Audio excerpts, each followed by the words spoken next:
ठीक है, हम लोग आगे बढ़ते हैं फिर सिंपल हार्मोनिक मोशन में।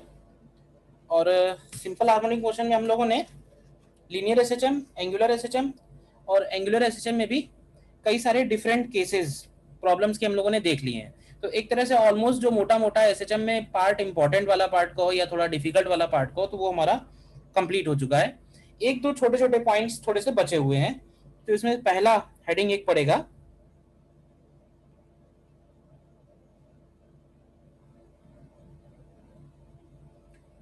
सुपरपोजिशन ऑफ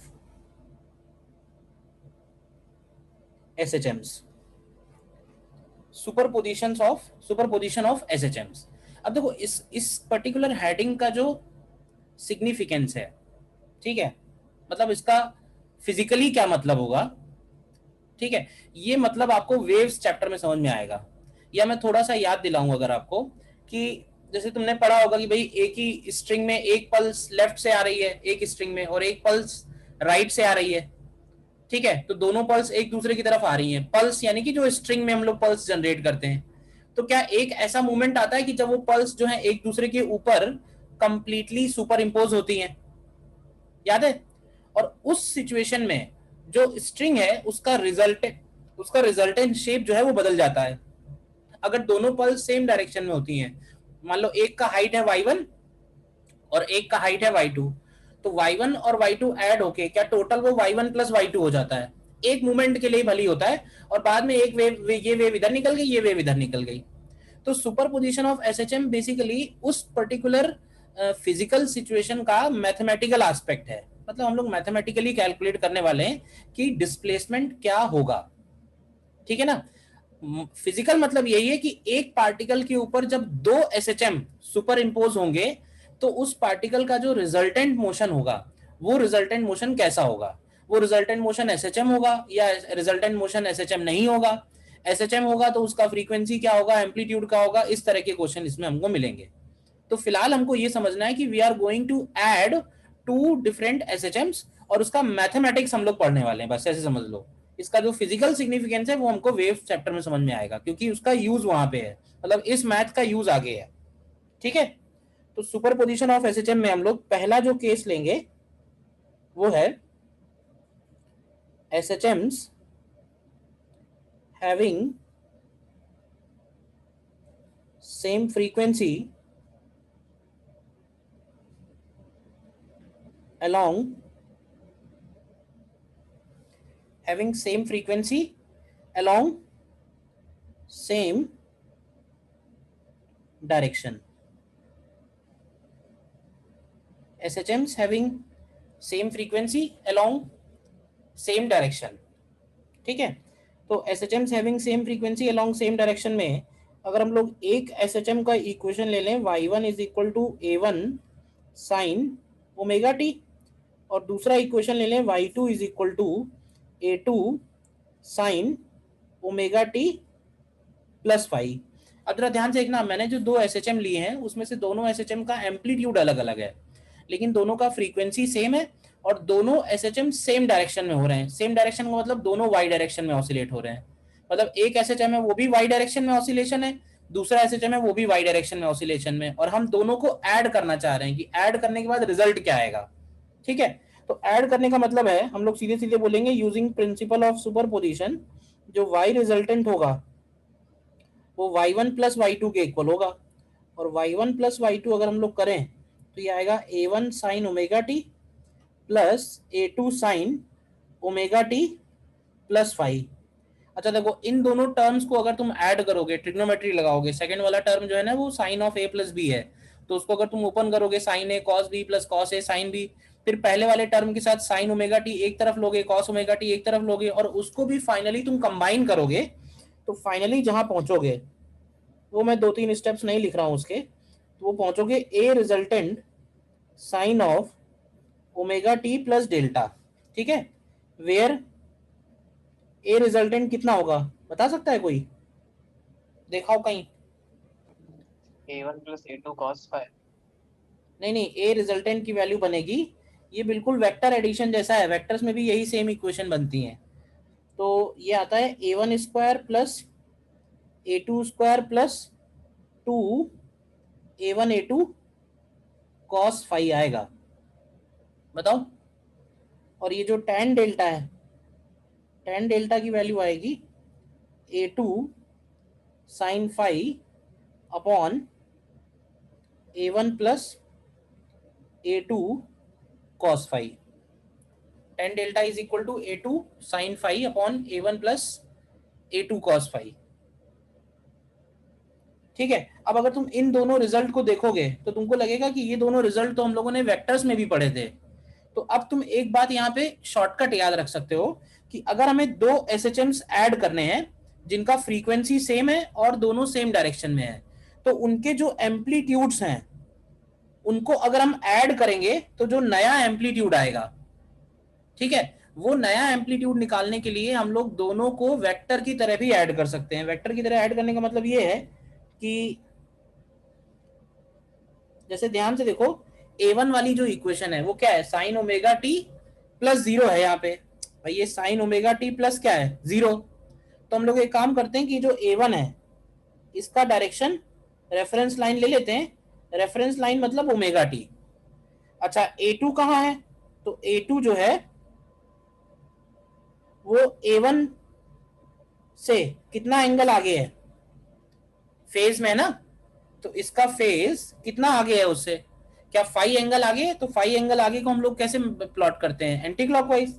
तो बस इसका तुम्हें रिजल्टेंट निकालना है। तो देखो अगर हम इन दोनों को वेक्टर्स लेके चलें तो इनका रिजल्टेंट निकालने के लिए हम ये पैरेललोग्राम कंप्लीट कर सकते हैं। देखो, और इस पैरेललोग्राम में जो ये वाला साइड आ रहा है, डायगोनल आ रहा है, ये डायगोनल बनेगा ए रिजल्टेंट का, और ये ए रिजल्टेंट यहाँ से डेल्टा एंगल बना रहा है। तो हमें फाइनली जो याद रखनी है बातें वो हम लिख सकते हैं कि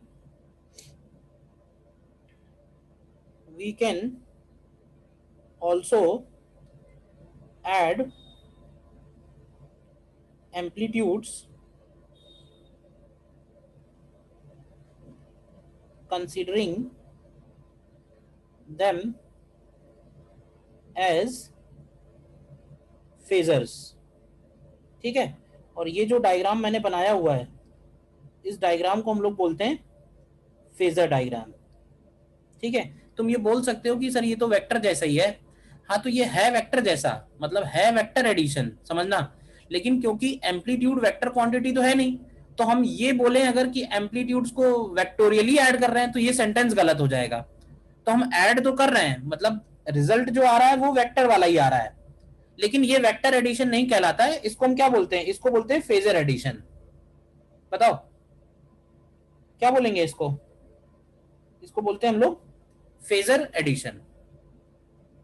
बताओ क्लियर है ये फर्स्ट वाला पॉइंट। हम्म, कोई डाउट इसमें बताइए। देखो इसमें जैसे एक क्वेश्चन दे रहे हैं, क्वेश्चन है फाइंड रिजल्टेंट ऑफ। तो देखो एक इक्वेशन है y1 is equal to a sine omega t, comma y2 is equal to a/2 sine omega T plus पाई/2।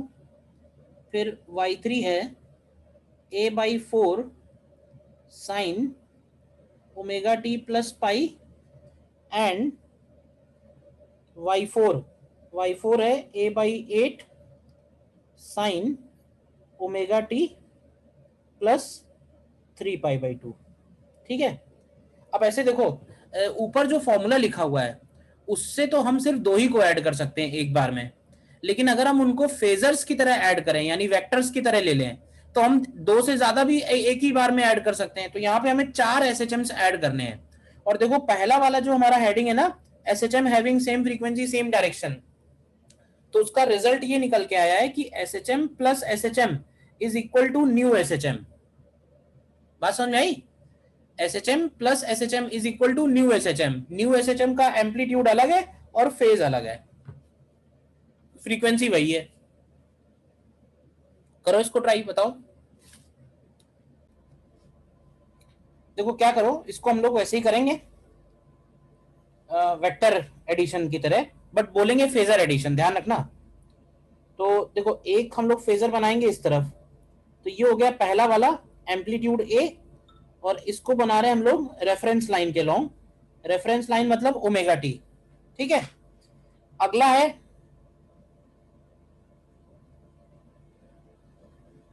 अगला है ध्यान से देखो तो a/2, और जो a/2 है वो a से कितना एंगल आगे है, तो a से π/2 आगे है। और अगला है a/4,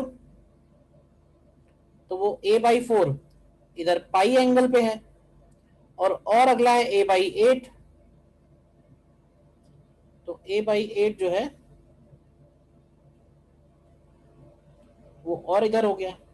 तो अब हमारे सामने क्वेश्चन ये है कि हमारे सामने ये चार वेक्टर हैं, इनका रिजल्टेंट निकालना है।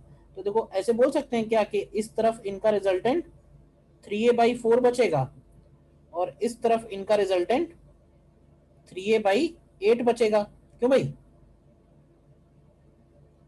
तो इसको हम लोग फेजर एडिशन करते हैं, तो ये ट्रायंगल रेक्टेंगल बन गया। तो इस रेक्टेंगल का ये वाला जो डायगोनल है, ध्यान से देखो, ये वाला डायगोनल इसका ए रिजल्टेंट बनेगा। ये मैंने रिजल्टेंट कैसे निकाला, इसमें कोई भी डाउट है किसी को तो बताइए। तो ए रिजल्टेंट कितना हो जाएगा? ए रिजल्टेंट आएगा, हम्म, कितना बनेगा ये? तो 3√5 a/8। 3√5 a/8, और tan डेल्टा की वैल्यू लिखनी होगी तो 1/2। क्यों भाई? तो इसका मतलब है कि जो y रिजल्टेंट आएगा उसको हम ऐसे लिखेंगे कि 3√5/8 times a and sine of omega T plus delta. ठीक है, अब तुम ऐसे सोचो कि अगर हमें इसको ट्रिग्नोमेट्रिकली ऐड करना होता तो कितना डिफिकल्ट काम था। हम्म, अगर हमें इसको ट्रिग्नोमेट्रिकली ऐड करना होता तो कितना डिफिकल्ट काम था, क्योंकि चार फंक्शन है ना।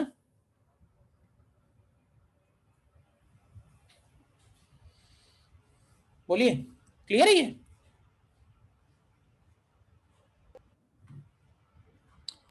सेकंड देखते हैं। सेकंड है SHMs having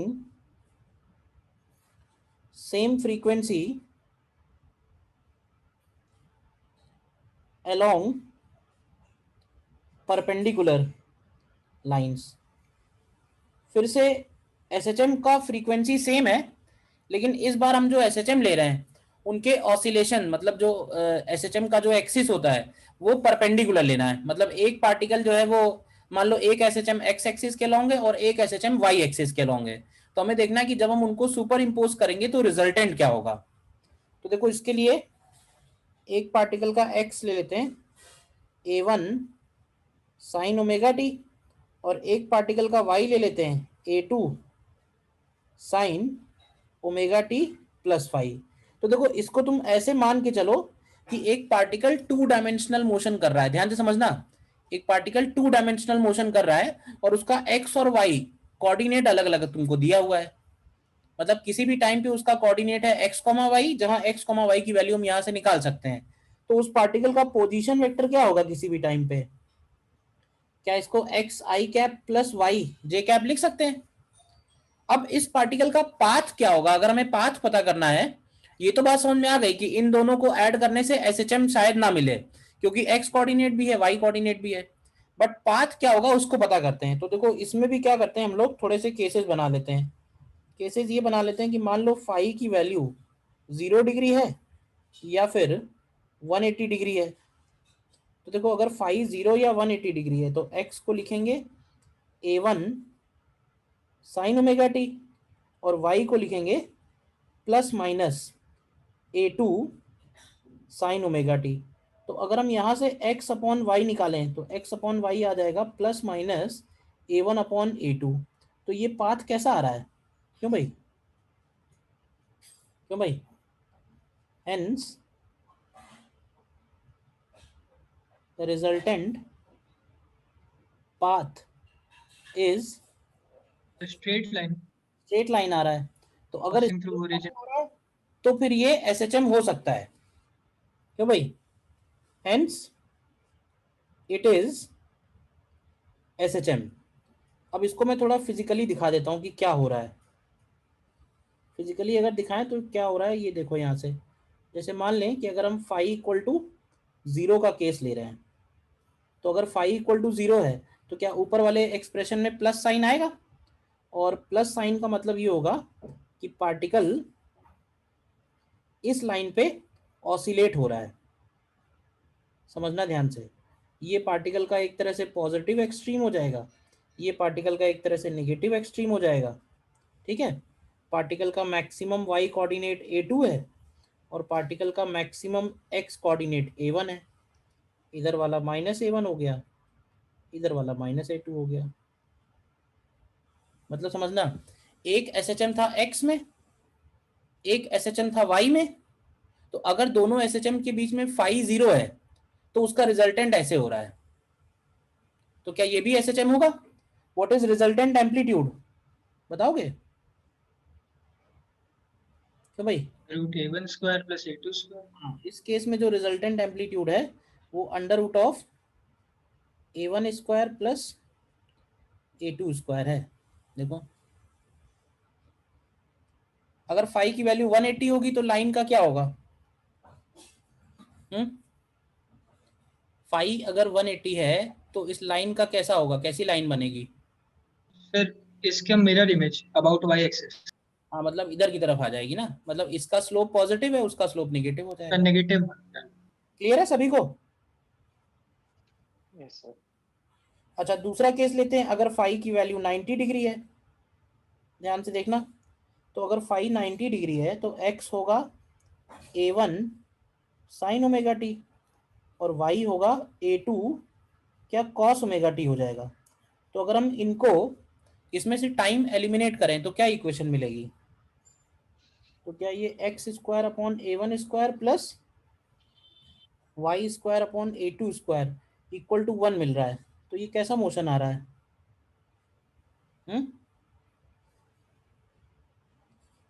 बोल सकते हैं hence path of particle is elliptical. क्यों भाई? पार्टिकल का पाथ कैसा है? इलिप्टिकल है इस बार। और इलिप्टिकल होने की वजह से क्या ये SHM है? भाई इलिप्टिकल होने की वजह से ये SHM नहीं है।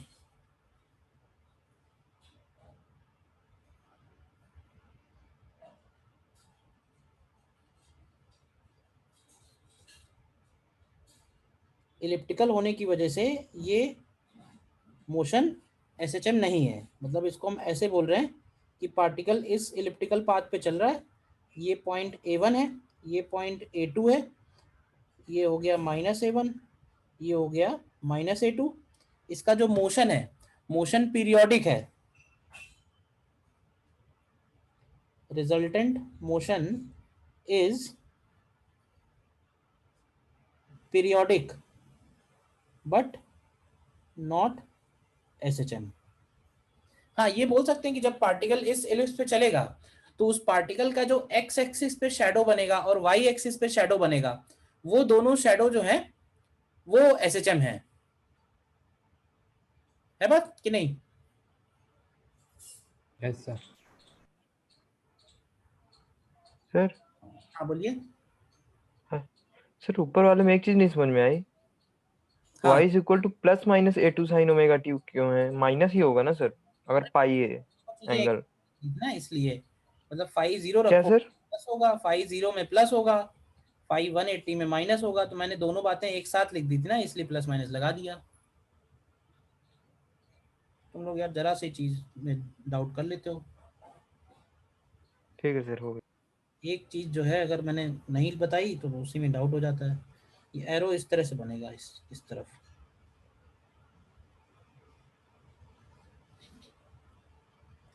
अच्छा, ये बताओ कि क्या इसका मोशन सर्कुलर हो सकता है? किस कंडीशन में होगा? सर जब A1 = A2 होगा। एम्पलीट्यूड बराबर हो। इस case path can be circular if a1 is equal to a2। तो ये भी ध्यान रखे कोई कि अगर a1 a2 इक्वल है और उनका फेज डिफरेंस अगर 90 डिग्री है तो उस केस में सर्कुलर हो जाएगा। और अगर फाई की वैल्यू नॉट इक्वल टू 0, 90 और 180 है, क्यों भाई, तो यहाँ से एक इक्वेशन आएगी x is equal to a1 sine omega T और दूसरी इक्वेशन है y is equal to a2 sine omega T plus five. तो अगर हम इसमें जरा टाइम एलिमिनेट करें, कैसे करेंगे टाइम एलिमिनेट, जरा लगाओ थोड़ी मैथ। तो sign A cos B plus cos A sine B, time eliminate करने के लिए y is equal to a2। अब ध्यान से देखना, साइन ओमेगा टी की जगह लिख देंगे x अपॉन a1, तो ये हो गया x upon a1 cos five plus cos omega T की जगह क्या लिख सकते हैं, कॉस ओमेगा टी की जगह लिख सकते हैं 1 minus x square upon a1 square into sine five. तो तुम ध्यान से देखो ये इक्वेशन आ गई x और y के बीच में। किस फंक्शन की ये इक्वेशन है, कैसे पता करोगे? ये जो इक्वेशन आई है ये किस फंक्शन की है, कैसे पता करोगे? कुछ पढ़ा है मैथ में? r cos theta plus r sin theta से। r cos theta r sin theta से क्या पता करोगे? मैं देखो बता दे रहा हूँ क्या बनेगा। अब मैं प्रूफ नहीं कर पाऊंगा कि ये क्यों वो बन रहा है, ठीक है ना। ये भी एक इलिप्स ही बनेगा, ठीक है, बट जो इलिप्स बनेगा वो मतलब एक्सिस के सिमेट्रिक नहीं होगा। मतलब उसकी जो मेजर एक्सिस होगी वो एक्स एक्सिस नहीं बनेगी या वाई एक्सिस नहीं बनेगी, कोई और एक्सिस बनेगी। मतलब एक तरह से रोटेट कर दिया एलिप्स को। तो ये भी रिजल्टेंट जो मोशन है वो पीरियोडिक है, ठीक है ना, और इलिप्स के अलोंग है। Resultant motion is periodic along elliptical path. तो इसको ध्यान रखो, इतना रिजल्ट याद रहेगा। बोलो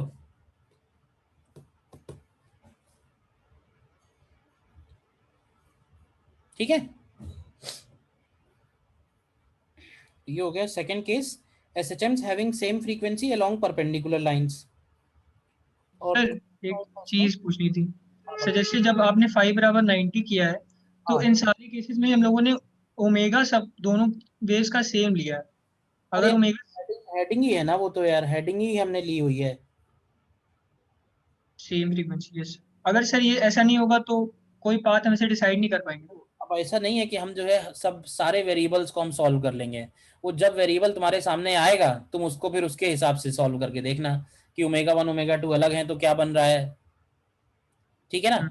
जो स्टैंडर्ड हो सकते हैं, जो सिंपल सिंपल वाले केसेस हैं वो मैं बता दे रहा हूँ केवल, यस ठीक है ना। मतलब ऐसा नहीं है कि SHM plus SHM is equal to हमेशा ही SHM होगा, वो कोई भी पाथ हो सकता है, क्योंकि उसकी पॉसिबिलिटी बहुत सारी हो गई। एम्पलीट्यूड अलग है, फ्रीक्वेंसी अलग है, लाइन ऑफ मोशन अलग है। इन सब बातों को ध्यान में रखते हुए बहुत सारी पॉसिबिलिटीज हैं। हाँ, हम उसमें से केवल कुछ बेसिक पॉसिबिलिटीज ले रहे हैं समझने के लिए कि क्या क्या पॉसिबल है, बाकी तो निकालना ही पड़ेगा, ठीक है ना।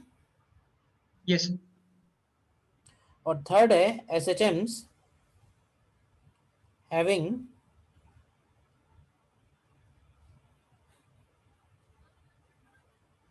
different frequencies along same direction। मतलब थर्ड वाला केस हम लोग ले रहे हैं, फ्रीक्वेंसी अलग है SHMs की लेकिन डायरेक्शन सेम है।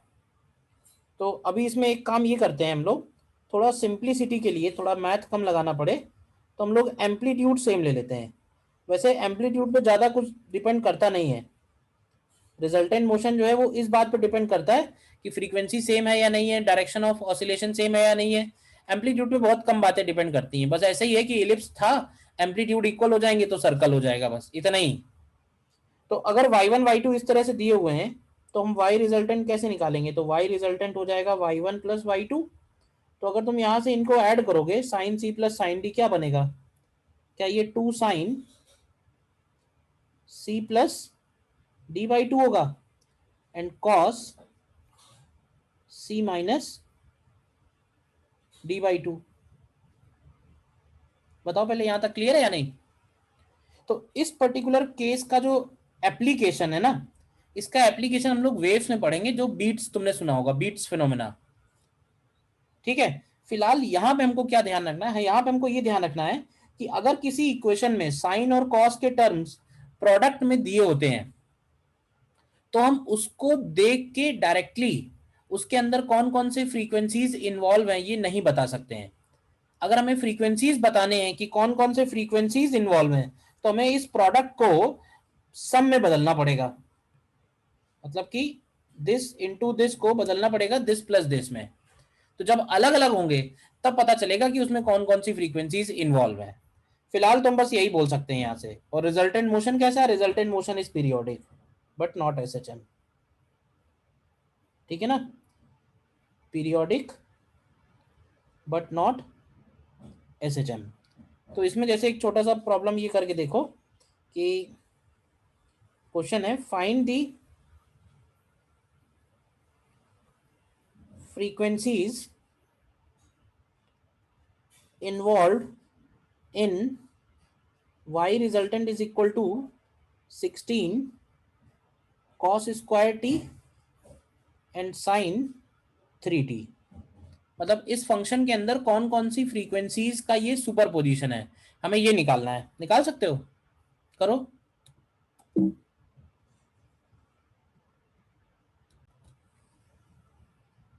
इसमें वो लगाओ तुम ट्रिग्नोमेट्री सीधे सीधे। अब देखो कॉस स्क्वायर टी है तो कॉस स्क्वायर टी को हम लोग अगर कॉस 2t में बदलें तो क्या लिख सकते हैं? क्यों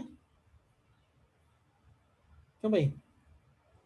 1 प्लस कॉस 2t बाई 2 लिख सकते हैं क्या? बताओ। Yes sir. तो यहां से ये 2 से ये 8 हो जाएगा, तो ये हो जाएगा 8 1 प्लस कॉस 2t और साइन 3t। तो इसको हम लोग लिख देंगे 8 sine 3t and plus 8 sine 3t and cos 2t। तो इसमें sine A cos B formula लगाएं, 2 साइन ए कॉस बी क्या आएगा? तो 2 साइन ए कॉस बी अगर लगाएंगे क्या मिलेगा बताओ?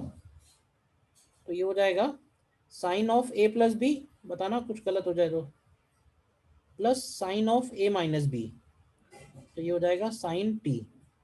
तो ये आ रहा है 4 sine T plus 8 sine 3t and plus 4 sine 5t।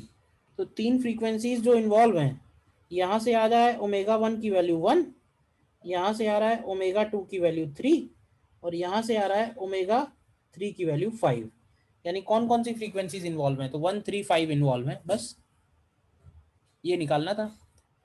अभी फिलहाल इस कंटेस्ट में तुमको यही ध्यान रखना है कि अगर कोई प्रोडक्ट में इक्वेशन दी हुई है तो उसमें कौन कौन सी फ्रीक्वेंसीज इन्वॉल्व हैं उसको हम अलग अलग करके निकालते हैं। तुम्हें याद होगा फोटो इलेक्ट्रिक इफेक्ट में भी 1-2 क्वेश्चन इस तरह के हैं। क्यों भाई, याद है नहीं याद है? जहां पे लाइट का इक्वेशन दिया हुआ है लेकिन पूछा हुआ है कि क्या फ्रीक्वेंसी लेना चाहिए, तो उनको पहले हम लोग अलग अलग करते हैं प्लस के फॉर्म में, फिर पता चलता है कौन कौन से फ्रीक्वेंसीज इन्वॉल्व हैं। वही सुपर इम्पोज करते हैं। यस। ठीक है, तो सुपरपोजिशन ऑफ एसएचएम में इतना ही है।